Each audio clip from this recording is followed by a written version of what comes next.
नमस्कार दोस्तों, मैं हूं सूरज। एक बार फिर से स्वागत है आपके ही अपने यूट्यूब चैनल हिंदी विद सूरज में। तो दोस्तों, हम उत्तराखंड की जनजाति पार्ट 2 लेके आए हैं। और अगर आपने पार्ट 1 नहीं देखा तो आप पार्ट 1 भी ज़रूर देखना और पार्ट 2 को भी आप देखेंगे। और अगर आपको जौनसारी, बॉक्सा या राजी या भोटिया, इनकी अगर आपको सिर्फ अलग अलग पार्ट में कुछ चाहिए तो आप कमेंट करना, मैं उसमें भी बना दूंगा। जैसे जौनसारी का चाहिए तो जौनसारी उसमें क्या होगा कि आपका जौनसारी कॉन्सेप्ट अलग से क्लियर हो जाएगा। आपको भोटिया भोटिया बनाने तो भोटिया करेंगे। फिर ये जो चल रहा है अभी मिक्स चल रहा है, ठीक है दोस्तों, इसको कवर करते हैं, फिर उसको भी हम कर लेंगे, लेकिन आप कमेंट कर देना। 19वां प्रश्न देखते हैं, ज़्यादा समय ना लेते हुए प्रश्न को थोड़ा सा बड़ा कर देता हूँ मैं यहाँ पे, इतना बड़ा कर लेते हैं। 19वां प्रश्न बोला, निम्नलिखित में कौन सी जनजाति भूमियाल देवता की पूजा करती है? थारू, बॉक्सा, जाड़, भोटिया। तो दोस्तों, इसका राइट आंसर क्या होने वाला है? सभी लोग बताएंगे कमेंट करके मनी मन में। भोटिया इसका राइट आंसर हो जाएगा दोस्तों। भोटिया जनजाति जो है वो किसकी पूजा? भूमियाल देवता की पूजा करती है। इस चीज़ को जरा सा आप लोग याद रखेंगे। अगले प्रश्न की तरफ बढ़ते हैं। अगले प्रश्न में देखते हैं जरा सा क्या बोल रहा है ये। भूमियाल देवता तो है ही है हमारा, ये पितृसत्तात्मक होते हैं, ठीक है। आगे बढ़ते हैं अगले प्रश्न की तरफ। थारू जनजाति में विवाह के 2-3 माह बाद जब चैत या बैसाख माह में लड़की स्थायी रूप से अपने पति के घर जाती है तो इस रस्म को कहते हैं। कौन सी जनजाति की बात चल रही है दोस्तों? ये सबसे पहले समझ के चलना, थारू जनजाति। और थारू जनजाति सबसे ज्यादा कहाँ पे होती है? उधम सिंह नगर के खटीमा, किच्छा, नानंगबत्ता, सितारगंज 141 गाँव हैं, ठीक है, थारू जनजाति के, ठीक है। अब इस चीज को समझ के चलना जरा सा। उत्तराखंड तथा कुमाऊं की सर्वाधिक जनसंख्या किस जनजाति की है? तो थारू जनजाति के। इस चीज को भी जरा सा आप लोग ध्यान में रखना। तराई भाबर का क्षेत्र इसमें पाया जाता है। ये जिस जिस क्षेत्र में पाई जाती है तराई भाबर में। लेकिन प्रश्न यहाँ पे क्या बोल रहा है कि महिला जो लड़की की शादी होती है और वो अपने पति के साथ स्थायी रूप में चली जाती है अपने घर, मायके, अपने ससुराल, तो उस रस्म को क्या कहते हैं? बात कट्टी, 3 टिकटी और 3 टिकटी और चाला और पछावन। तो दोस्तों, इसको बोलता है राइट आंसर में चाला, ठीक है। अब बात चाला होता क्या है? जब मान लो दुल्हन है, दुल्हन की शादी हुई और ये चले गई अपने ससुराल। ससुराल के साथ तुम्हें याद होगा, हमें पता ही है कि दुल्हन के साथ दुल्हन का भाई भी जाता है या कोई और जाता है। तो जब जाते हैं तो अगले दिन वो वापस भी आ जाते हैं।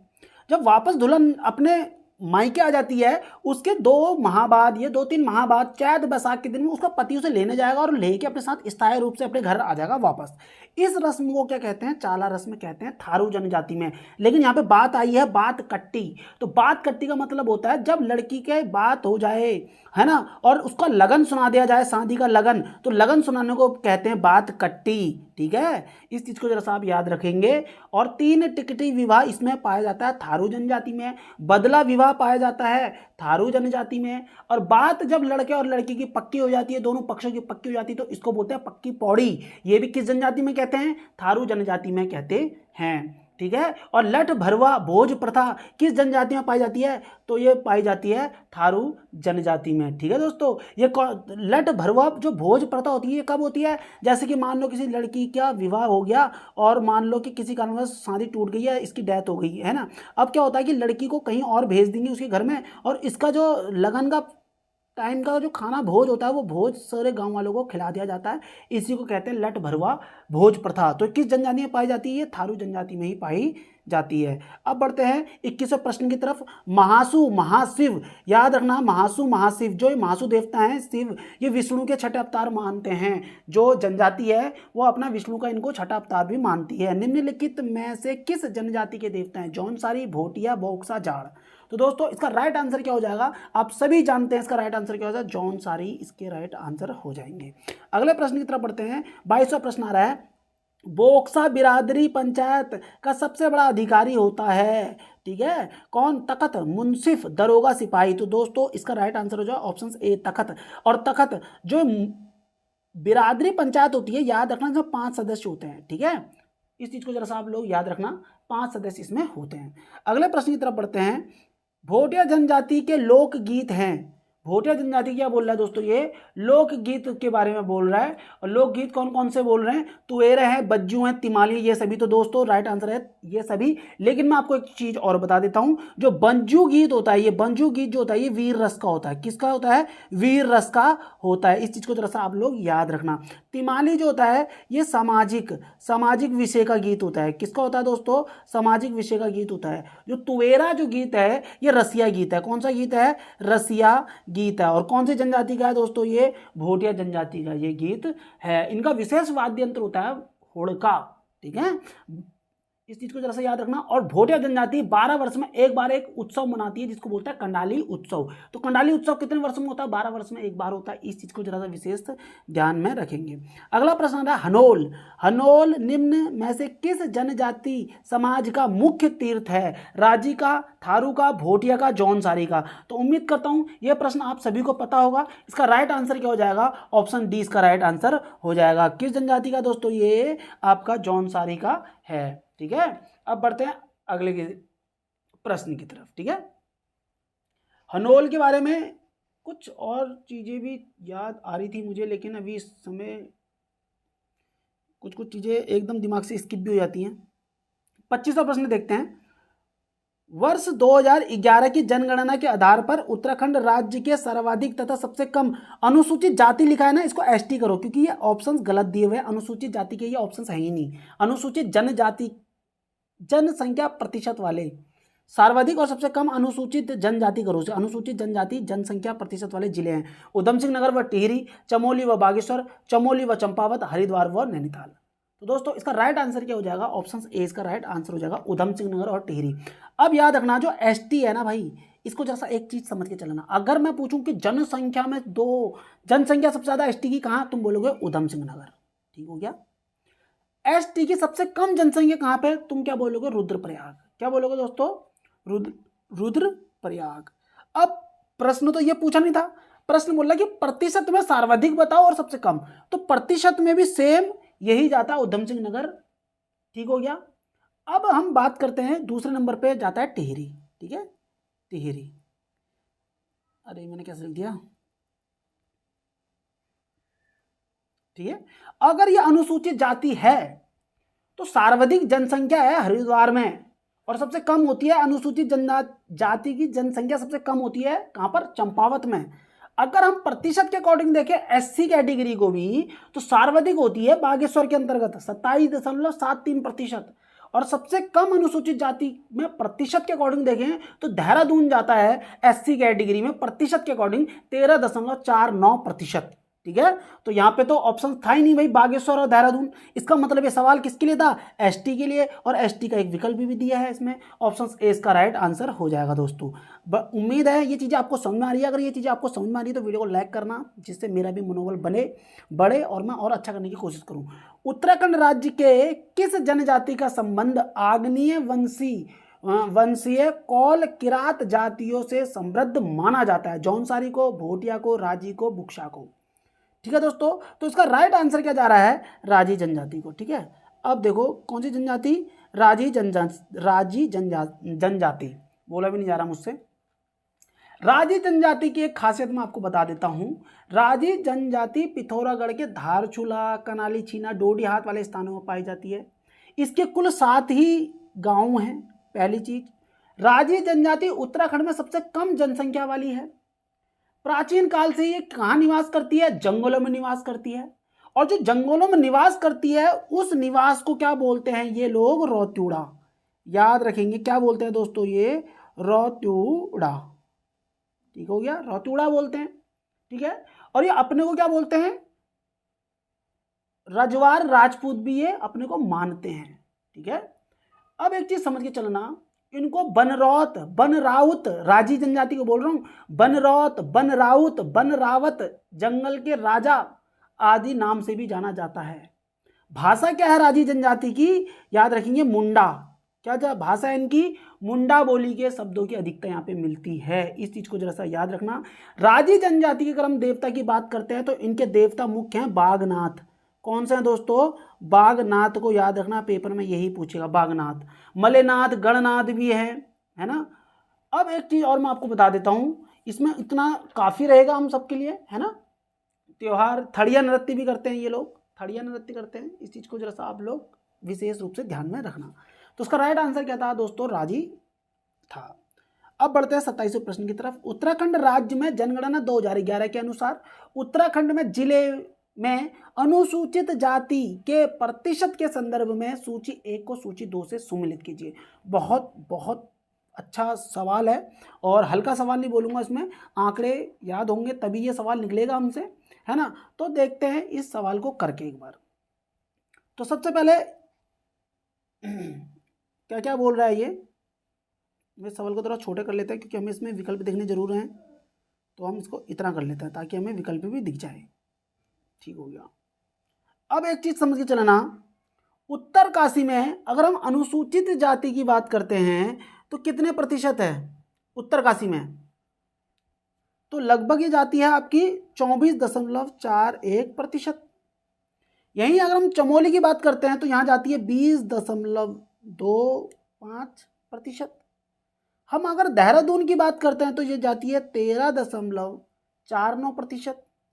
जनसंख्या बोल रहा है ये।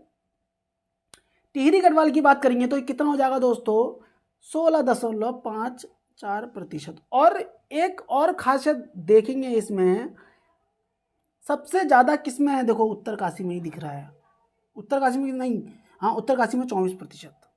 ठीक है। अब इसका राइट आंसर क्या हो जाएगा, ऑप्शन डी इसका राइट आंसर हो जाएगा। ठीक है। अगला प्रश्न आ रहा है 28वां प्रश्न, देखते हैं। निम्नलिखित में कौन सी जनजाति स्वयं को पांडवों का वंशज मानती है, कुंती को देवी माता के रूप में पूजती है, कौन सी ऐसी जनजाति है, बुक्सा, जौनसारी, भोटिया और राजी।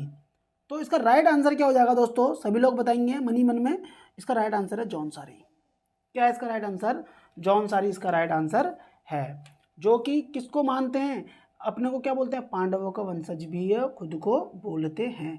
और साथ ही साथ जौनसारी में एक चीज आप याद रखना, जो पंचाई या दशहरा होता है, क्या बोल रहा हूं मैं, पंचाई, पंचाई को क्या बोलते हैं, दशहरा। और ये जो दशहरा है ना, ये दशहरा को पांडवों के लिए ही पूजते हैं। ठीक है, पांडवों का त्यौहार मानते हैं इसको, ये पांडवों का त्यौहार। ठीक है, जौनसारी लोग। आगे बढ़ जाएं, चीजें समझ में आ गई सबको। जो महासू देवता का एक क्वेश्चन आया था अभी, महासू देवता को याद रखना, टॉन्स नदी में स्नान कराते हैं, इस चीज को जैसा विशेष रूप से ध्यान में रखेंगे आप लोग। ठीक है। हाँ, अब बढ़ते हैं आगे। कौन निम्नलिखित में से कौन सी जनजाति उत्तराखंड में नहीं पाई जाती है, तो ये प्रश्न तो बोक्सा, भोटिया, राजी, खरवार, तो इसका राइट आंसर हो जाए ऑप्शन डी इसका राइट हो जाएगा। अगला प्रश्न आ रहा है, निम्नलिखित में कौन सी उपजाति स्थान के नाम पर आधारित जाति नहीं है, कौन सी उपजाति स्थान के आधार पर आधारित जाति नहीं है, डोभाल, नैथानी, गुर्रानी और जोशी। तो दोस्तों इसका राइट आंसर क्या होने वाला है, जोशी जनजाति उपजाति स्थान के नाम पर आधारित जाति नहीं है, तो जोशी इसका गलत है, नैथानी है, डोभाल है और गुर्रानी भी है दोस्तों। अगला प्रश्न करते हैं 31वां, निम्न जनजातियों में से कौन एक उत्तराखंड की नहीं है, बुक्सा, भोटिया, मीणा और थारू। तो दोस्तों इसका राइट आंसर क्या होगा, मीणा, राजस्थान में चलती है मीणा तो। ठीक है। अब बढ़ते हैं अगले प्रश्न की तरफ।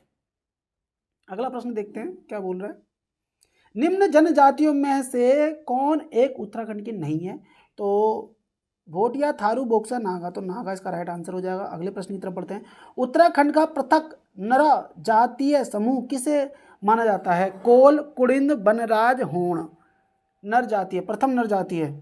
तो दोस्तों ये प्रश्न तो तुम्हारा, मुझे लगता है कि अगर इतिहास थोड़ा सा पढ़ा होगा तो आपका काम बन जाएगा इस प्रश्न को देखकर, क्योंकि सबसे पहले क्या है, कोल ही आए हैं। तो उत्तराखंड का प्रथम नर जातीय समूह कौन सा था, कोल था। ठीक है दोस्तों, किरात है, फिर कहाँ से है, ये जो है ना, तो कोल।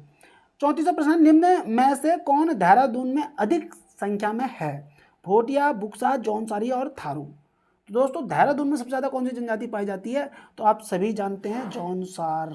ठीक है, जौनसारी वाली कहाँ पाई जाती है, देहरादून में अधिक संख्या में है।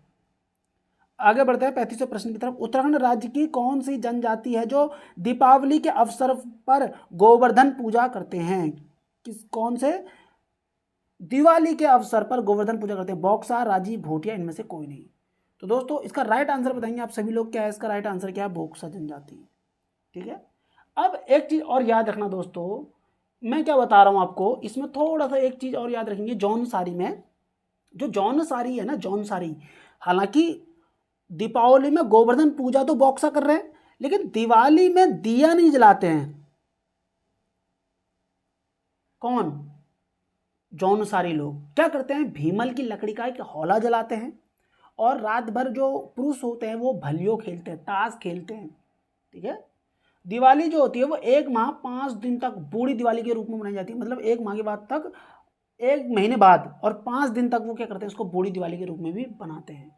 इस चीज़ को जरा सा विशेष रूप से ध्यान देना कि दिवाली को गोवर्धन पूजा के रूप में तो पूज रहे हैं बोक्सा, गोवर्धन, बोक्सा, बौ और बौ। दिवाली में दिया ना जलाकर भीमल की लकड़ी का हौला जलाते हैं कौन? जौनसारी लोग। ठीक है।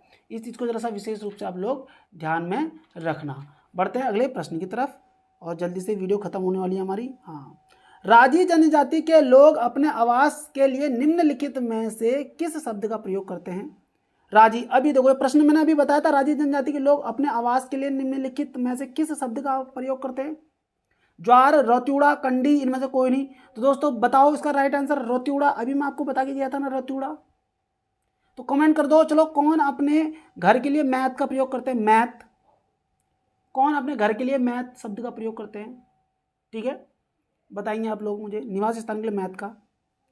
विवाह पूर्व संस्कार, सांग जांगी व पिंठा संस्कार निम्नलिखित में किस जनजाति से संबंधित है? राजी, भोटिया, बुक्सा, इनमें से कोई नहीं। तो दोस्तों इसका राइट आंसर क्या होने वाला है, आप सभी लोग बताएंगे। तो इसका राइट आंसर है राजी। ठीक है। सांग जांगी और पिंठा संस्कार जो है निम्नलिखित में किस जनजाति से संबंधित है? राजी से है।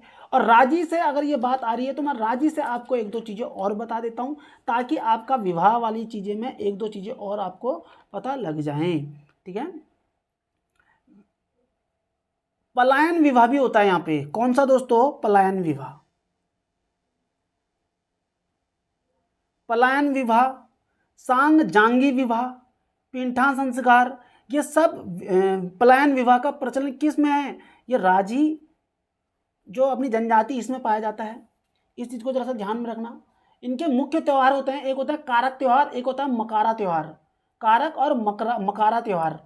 और थड़िया नृत्य कौन करता है दोस्तों? राजी जनजाति करती है। थड़िया के लिए ये राजी रहते हैं हमेशा।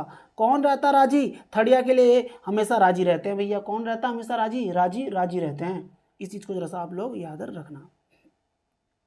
38वां प्रश्न आ रहा है, अन्य पिछड़ी जातियों के केंद्रीय सूची में उत्तराखंड की किन जातियों को अगस्त 2005 में सम्मिलित किया गया? अब याद रखना, 5 जनजाति को तो 1967 में शामिल कर दिया था। 5 जनजाति को तो 1967 में शामिल कर लिया था। अब ये क्या बोल रहा है, जिनमें कि 5 कौन कौन सी थी? वो जौनसारी, थारू, भोटिया, बोक्सा, राजी, है ना। जौनसारी, थारू, भोटिया, बोक्सा, राजी, ये जनजातियों को 1967 में ही अनुसूचित जनजाति में घोषित कर दिया गया था। लेकिन प्रश्न यहाँ पे क्या बोल रहा है, 2015 के लिए बोल रहा है कि 2015 में सम्मिलित किया है उत्तराखंड की किन जातियों को?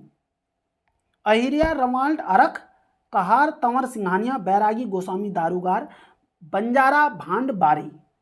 अन्य पिछड़ी जातियों को केंद्रीय सूची, अन्य पिछड़ी जातियों को केंद्रीय सूची में उत्तराखंड की किन जातियों को अगस्त 2015 में सम्मिलित किया केंद्रीय सूची में? तो दोस्तों इसका राइट आंसर क्या होने वाला है? कहार, तंवर और सिंघानिया जाति को केंद्रीय सूची में शामिल कर लिया है। ठीक है। अन्य पिछड़ी जातियों के केंद्रीय सूची में कहार, KTS, कहार, तंवर और सिंघानिया। अगला प्रश्न आ रहा है 39वां, जाड़ उत्तराखंड की किस जनजाति से संबंधित है? जाड़, भोटिया, बोक्सा, जौनसारी, वनरौत, जाड़। ठीक है। अभी मैंने जाड़ पे पूरी बात आपको बताई थी कि जाड़ एक भोटिया की उपजाति है। तो इसमें राइट आंसर क्या हो जाएगा? इसका राइट आंसर हो जाएगा ऑप्शन ए। ठीक है। जाड़ जो है ना एक उपजाति है, किस जनजाति की? भोटिया की। याद रखना, भोटिया जो जनजाति है उसकी एक उपजाति है। जाड़ जो कि उत्तरकाशी में फैली हुई है। उत्तरकाशी में भी कहाँ? जो भागीरथी नदी है उसकी घाटी के आसपास रहते हैं जाड़ जनजाति के लोग। साथ ही साथ इनके गाँव को बोलते हैं जादुंग। क्या बोलते हैं दोस्तों? इसके गाँव को बोलते हैं जादुंग बोलते हैं। साथ ही साथ जादुंग के आसपास एक है जनकताल। जनकताल होने के कारण ये अपने को जनक वंशी भी मानते हैं। ये लोग बौद्ध धर्म का अनुयायी करते हैं और ब्राह्मण कर्म करने वाले लोगों को ये लामा बोलते हैं। अपनी उपजाति में, मतलब अपनी जनजाति के अंतर्गत ब्राह्मण जो काम करता है उसको क्या कहते हैं, ये लामा कहते हैं। इनकी भाषा क्या होती है, जाड़ की रोम्बा भाषा होती है, रोम्बा। जूता को क्या बोलते हैं, पैंतुरांगना बोलते हैं, ये पैंतुरांगना बोलते हैं। त्योहार की हम बात करते हैं, लोहसर होता है इनका त्योहार। कौन सा त्योहार होता है इनका, लोहसर। लोहसर कब होता है, बसंत पंचमी में, वर्ष का शुरू दिन। और दूसरा होता है सुरसैन, सुरसैन ये कब होता है, सुरसैन ये भाद्र माह के 20वें दिन होता है। कौन से, भाद्र माह के 20वें दिन से शुरू होता है। सुरगैन, सुरसैन नहीं सुरगैन, सॉरी सुरगैन। अब बढ़ते हैं अगले प्रश्न की तरफ। 40वां प्रश्न है, निम्नलिखित में से कौन सी जनजाति भूमसेन देवता की पूजा करती है, थारू, बोक्सा, जाड़, भोटिया। तो दोस्तों इसका राइट आंसर क्या होने वाला है, सभी लोग बताएंगे। इसका राइट अपने मन में भी सोचना है आपने, तो इसका राइट आंसर है थारू जनजाति का। ठीक है दोस्तों, अब बढ़ते हैं अगले प्रश्न की तरफ। अगर आपको थारू, भोटिया, जौनसारी, राजी, अगर इनके अलग अलग मतलब अलग अलग इंडिविजुअल मॉक टेस्ट चाहिए तो आप लोग कम से कम 10 लोगों के कमेंट होने चाहिए। मैं अलग वीडियो बना दूंगा जिससे आपके सारे भोटिया अलग हो जाएंगे, जौनसारी के सारे फैक्ट अलग हो जाएंगे, थारू के सारे फैक्ट अलग हो जाएंगे। तो आपके दिमाग में आप एक दो बार वो वीडियो देख लेंगे तो आपके दिमाग पूरा क्लियर हो जाएगा, ये थारू है, ये जौनसारी है, ये भोटिया। अभी क्या हो रहा है, मिक्स हो जा रहा है तो गड़बड़ हो रहा है। सरकार ने भोटिया जनजाति को अनुसूचित जनजाति में अधिसूचित किया था 1967, 1966, 1965, 1968। अभी मैं आपको बता के गया हूँ, इसका राइट आंसर हो जाएगा ऑप्शन ए, इसका राइट आंसर हो जाएगा। 5 जनजाति जो 5 थी उनको इन्होंने 1967 में अनुसूचित जनजाति घोषित किया था, जौनसारी, थारू, भोटिया, बोक्सा और राजी। ठीक है दोस्तों, 42वें प्रश्न की तरफ पढ़ते हैं। उत्तराखंड राज्य के गढ़वाल क्षेत्र की सबसे बड़ा जनजातीय समूह, क्या बोल रहा है, उत्तराखंड राज्य के गढ़वाल क्षेत्र की सबसे बड़ा जनजातीय समूह। क्योंकि देखो गढ़वाल और कुमाऊं में दो बहुत अंतर है, उसका रीजन अभी मैं बताऊंगा आपको। जौनसारी, भोटिया, बुक्सा, इनमें से कोई नहीं। तो दोस्तों इसका राइट आंसर क्या होने वाला है, ऑप्शन ए। अब ऑप्शन ए में गड़बड़ है। देखो जो जनजाति है ना, जनसंख्या के आधार पर सबसे बड़ी है, सबसे बड़ी जो है ना वो कौन सी है, बुक्सा। बुक्सा सबसे बड़ी है ना। लेकिन इसमें क्या बोल रहा है कि गढ़वाल में बोल रहा है वो, तो गढ़वाल में इस चीज को याद रखना, उत्तराखंड में दूसरे नंबर पे बड़ी है जौनसारी, लेकिन गढ़वाल में जो है सबसे बड़ी कौन सी है, वह है आपकी जौनसारी। उत्तराखंड में बोलेंगे तो दूसरे नंबर पे, गढ़वाल में बोलेंगे तो पहले नंबर पे। और मैंने सर्वाधिक जनसंख्या में क्या बता दिया, बुक्सा गलती से। सबसे ज़्यादा जो सर्वाधिक जनसंख्या होती है वो किसकी है, थारू की है। ठीक है दोस्तों, सर्वाधिक जनसंख्या किसकी होती है, थारू की होती है। अब बढ़ते हैं अगले प्रश्न की तरफ। उत्तराखंड राज्य की थारू जनजाति के संदर्भ में निम्नलिखित कथनों में से सही कथन है। थारू उत्तराखंड राज्य की सबसे बड़ा जनजातीय समूह है। उधम सिंह नगर जिले में इसका सर्वाधिक संकेंद्रण है। यह भारत के संदर्भ में सबसे बड़ा जनजातीय समुदाय है। यह किरात वंश से संबंधित है। तो इसमें हमें क्या बताना है दोस्तों, सत्य कथन में बताने हैं। तो इसका राइट आंसर क्या हो जाएगा, बताएंगे सभी लोग। अच्छा ये बताओ, क्या थारू उत्तराखंड राज्य का सबसे बड़ा जनजातीय समूह है, बिल्कुल सही बात है। मैं बुक्सा बोल रहा था, गलती से बोल रहा था, लेकिन थारू मैंने बाद में बोला। उधम सिंह नगर में इनका सर्वाधिक संकेंद्रण है, बिल्कुल सही बात है। यह भारत का सबसे बड़ा जनजाति है, बिल्कुल भी नहीं है, गौंड जनजाति है ना। ये किरात वंश से संबंधित है। थारू अपने को किरात वंशी मानते हैं, क्या बोलते हैं, थारू थर थर कांपते हैं, वो तो महाराणा प्रताप वाले वंशज हैं वो तो, है ना। कौन से वंशज बोलते हैं, कई लोग उनको राजस्थान के थार से आकर बसने वाले महाराणा प्रताप के वंशज बोलते हैं। ठीक है,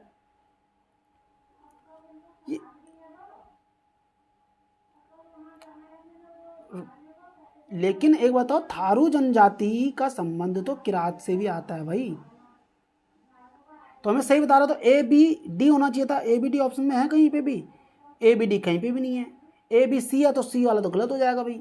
डी वाले में सी और बी आ रहा है तो सी तो ऑलरेडी गलत है, तो ये वाला भी ऑप्शन गलत हो जाएगा। ए और सी वैसे भी गलत हो जाएगा। तो राइट आंसर इसका क्या हो जाएगा, ऑप्शन बी इसका राइट आंसर हो जाएगा। ठीक है, किरात वंश से भी संबंधित था भैया थारू का। ये विकल्प थोड़ा सा अटपटा है ना। थारू का संबंध जो है किरात से भी है, उत्पत्ति किरात वंश से भी मानी गई है। कुछ लोग राजस्थान के थार से आकर बसने के कारण इन्हें महाराणा प्रताप के वंशज भी मानते हैं, इस बात में भी सत्यता है। तो इसमें हम ए और बी बोलेंगे विकल्पों को देखकर। अगला आ रहा 44वां प्रश्न, उत्तराखंड में पाई जाने वाली जौनसारी जनजाति में निम्नलिखित किस प्रजाति के मिश्रित लक्षण पाए जाते हैं। द्रविड़ प्रजाति के, निग्रू प्रजाति के, मंगोल और डोम प्रजाति, इनमें से कोई नहीं। तो दोस्तों इसका सही आंसर क्या होने वाला है, जो जौनसारी जो जनजाति है वो मंगोल और डोम प्रजाति का मिश्रण भी हम कहते हैं इसमें। अब देखते हैं 45वां प्रश्न, गढ़वाल क्षेत्र का तलवार ढाल के साथ किया जाने वाला नृत्य कौन सा है? नागजी, पांडव नृत्य, नरसिंह नृत्य, सरो नृत्य। तो दोस्तों इसका सही आंसर क्या हो जाएगा? ऑप्शन डी, सरो नृत्य गढ़वाल में। 46वां प्रश्न है, उत्तराखंड विधानसभा में अनुसूचित जनजाति के लिए कितनी सीटें आरक्षित हैं? टोटल सीटें तुम्हें पता भी है, 15 सीटें विधानसभा में रिजर्व है, 13 जो है एससी के लिए हैं और 2 किसके लिए होती है? एसटी के लिए होती है। तो ऑप्शन सी इसका राइट आंसर हो जाएगा। दोस्तों किस जनजाति के लोग तिब्बत से व्यापार करते थे? राजी, बोक्सा, भोटिया, जौनसारी। तो दोस्तों इसका राइट आंसर क्या हो जाएगा? ऑप्शन सी इसका राइट आंसर हो जाएगा। 1962 वाला भी जिक्र है इसमें दोस्तों, अगर पढ़ोगे आप तो पार्ट 1 में। अब प्रश्न आ रहा है आपका, जौनसारी संगीत के जनक पंडित शिवराम, नंदलाल भारती, रत्न सिंह जौन, देविका चौहान। जौनसारी संगीत के जनक की बात चल रही है, ठीक है दोस्तों।